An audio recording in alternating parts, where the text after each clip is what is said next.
We're continuing our L4J Bible study in the book of Nehemiah, and we're picking up on the 4th verse of the 2nd chapter of Nehemiah. So Nehemiah 2, beginning with verse 4, and we'll read through verse 7. It is great to have you with us this morning, or whenever the time is that you're watching this.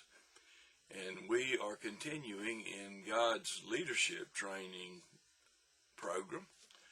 And this has been so good to me in understanding better and refreshing the qualities that I need to be looking for people who are running for office, from the top levels on down to the local level. It's important for us to have people who are believers, people who know and trust God, who have the qualities that He set aside and determined is needed by leaders. And we've talked about earlier, we'll talk about more. This goes for all of us. Each one of us is a leader. We are leaders in our own lives. And those same qualities that God values are important for us to have. So studying the Bible is a good way of refining our qualities, identifying and just exercising and practicing things, actions that reflect those qualities. 2nd chapter of Nehemiah, beginning with verse 4. And it came to pass, when I heard these words, that I sat down and wept, and mourned certain days, and fasted, and prayed before the God of heaven, and said, I beseech thee, O Lord God of heaven, the great and terrible God, that keepeth covenant and mercy for them that love him, and observe his commandments. Let thine ear now be attentive, and thine eyes open, that thou mayest hear the prayer of thy servant, which I pray before thee now, day and night, for the children of Israel, thy servants, and confess the sins of the children of Israel, which we have sinned against thee. Both I and my father's house have sinned. We see here that Nehemiah was confessing to God the faults, the sins of his people. And he included himself because he was one of the children of Israel. And as we have heard, and now we will study the condition that Israel was in, God's people, when Nehemiah was informed of it, it was just so disappointing. He was distraught. And it led to the king, and Nehemiah's role was cupbearer. And the king saw the sadness of his countenance. He knew that he was worried about something, and he immediately thought, well, maybe he has something that's poisonous that he's given me to drink. Obviously, he inquired of Nehemiah, what's the problem? You look so sad, and normally you don't. You're usually bright and happy. And when Nehemiah told him it was because of the condition of his people, then he began to realize that Nehemiah was very, very concerned about his people. That's one of the significant qualities of a leader. A leader cares for those that he is leading. And when they are suffering, he suffers or she suffers. So no matter what the situation, no matter what the size of the organization or what kind it is, a good leader is concerned about the state, the well-being of the people that he is leading or she is leading. So after hearing about the devastation of his people and the condition in which they were living, Nehemiah realized that something needed to be done, and he didn't necessarily look to anybody else. He's one of those people who saw what was going on and was willing and able and interested and desired to be used to do something to change it for the better. So when he came to the king as a cupbearer, and the king realized that his countenance was so sad, the king inquired, and as we said, he found out what the problem was. And the king did something about it. So Nehemiah's prayers have been to God. God uses people when he chooses to answer prayers. And he used the king that Nehemiah was serving to grant his request that he had made to God to be able to help his people and go to his people. And so the king granted his request that he could go to Judah, to his people, and lead back into Jerusalem some relief and some improvement and some restoration. Not only did the king authorize him to go, he made him governor. And as we will see, he equipped him for his trip to be successful. And he had the authority for what he needed in doing the things that were asked of him or directed of him through his calling to restore Israel. There are so many applications that I see in this to our world today and even our nation. For 12 years, Nehemiah acknowledged the good hand of God, that God's hand was upon him.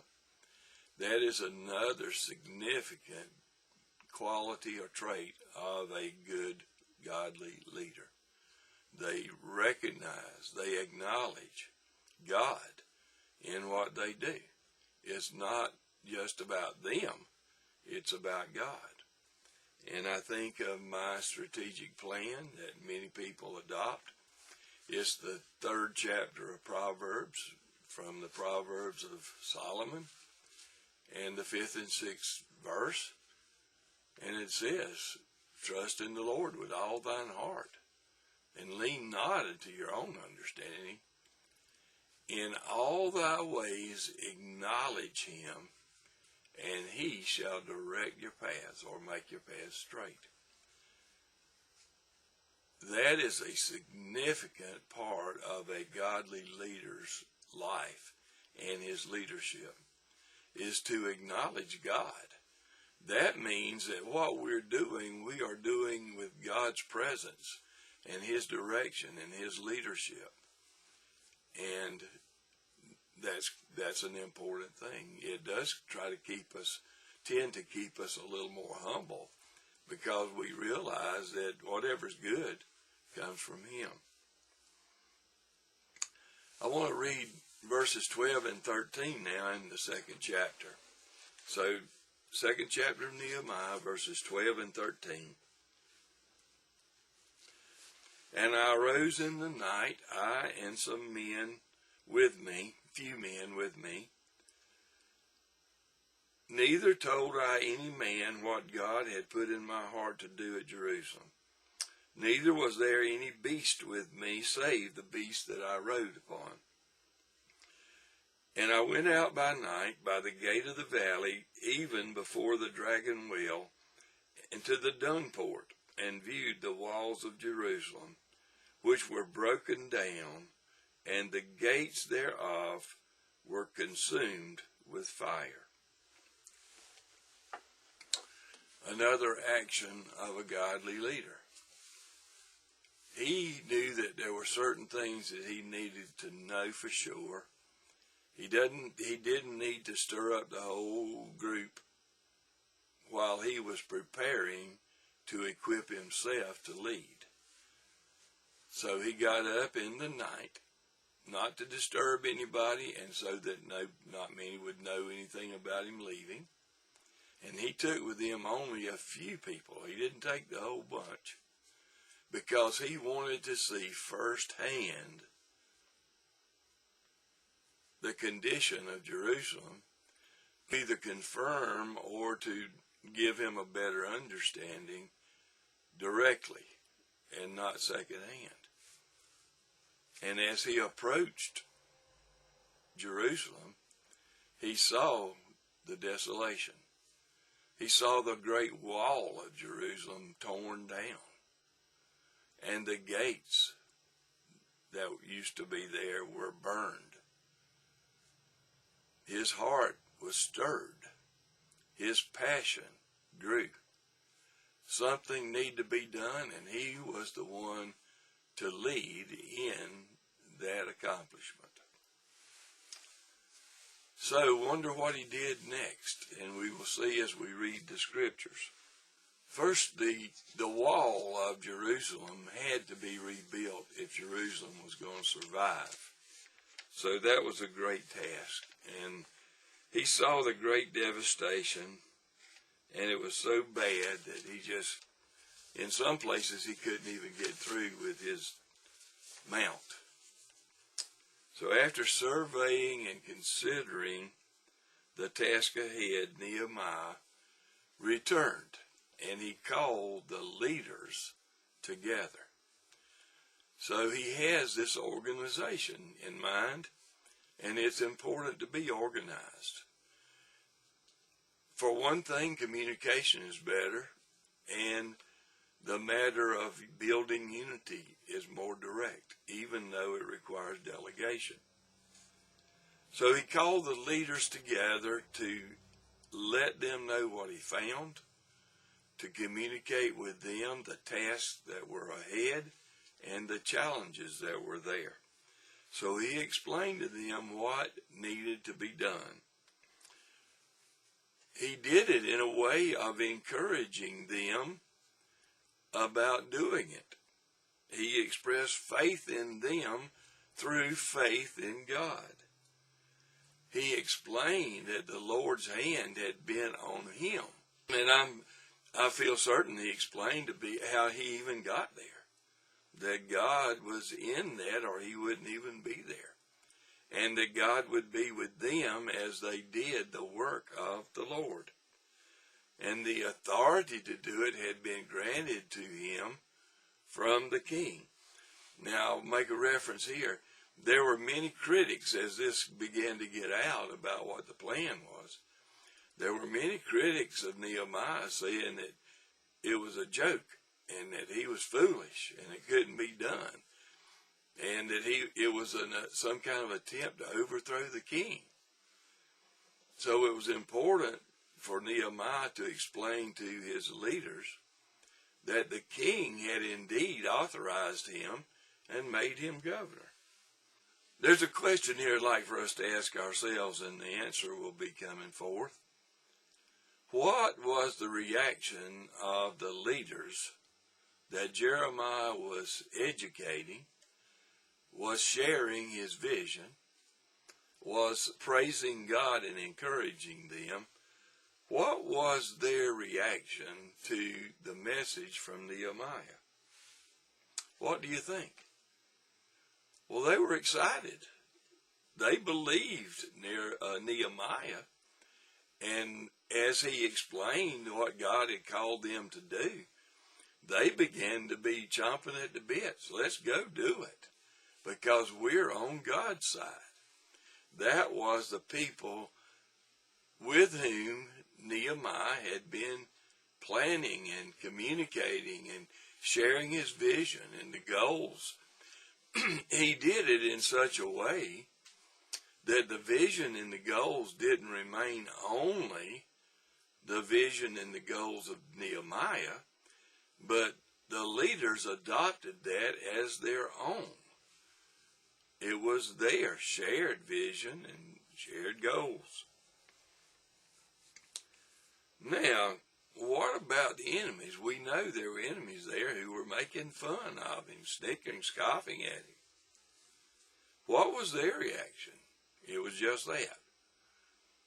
To think that Nehemiah was going to rebuild the wall of Jerusalem, and he was going to put the godly principles, standards, and morals back in place, was a laughing matter to them, and they scoffed at it, and they tried every way they could to stop the plan that Nehemiah had. Now, those leaders, and then they went to their people, and they were prepared for the battle. They were prepared for those things that were done to stop them, and therefore they were victorious as they expected to be. With all the laughing and all of the naysaying, let's read verses 17 through 20 to see what the Bible tells us. The second chapter of Nehemiah, verses 17 through 20.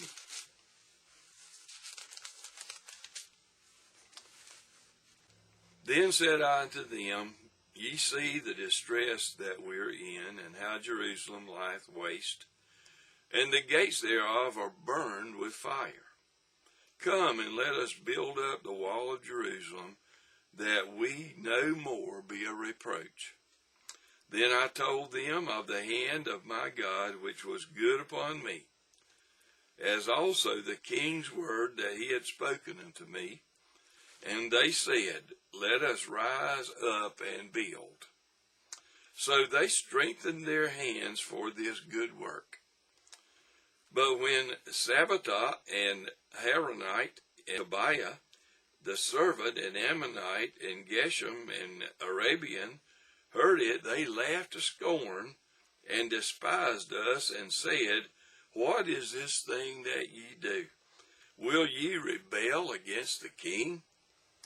Then answered I them, and said unto them, The God of heaven, he will prosper us. Therefore we his servants will arise and build. But ye have no portion, nor right, nor memorial in Jerusalem. Their intimidation did not work.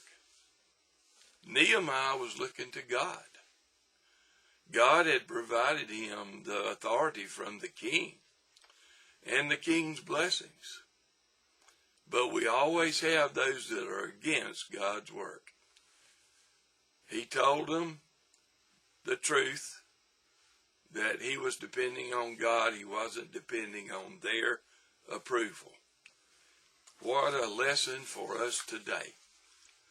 In the world we live in, the world I live in, when good things are said about God, when God's standards are promoted, very often they are met with at least skepticism and many times with scorn.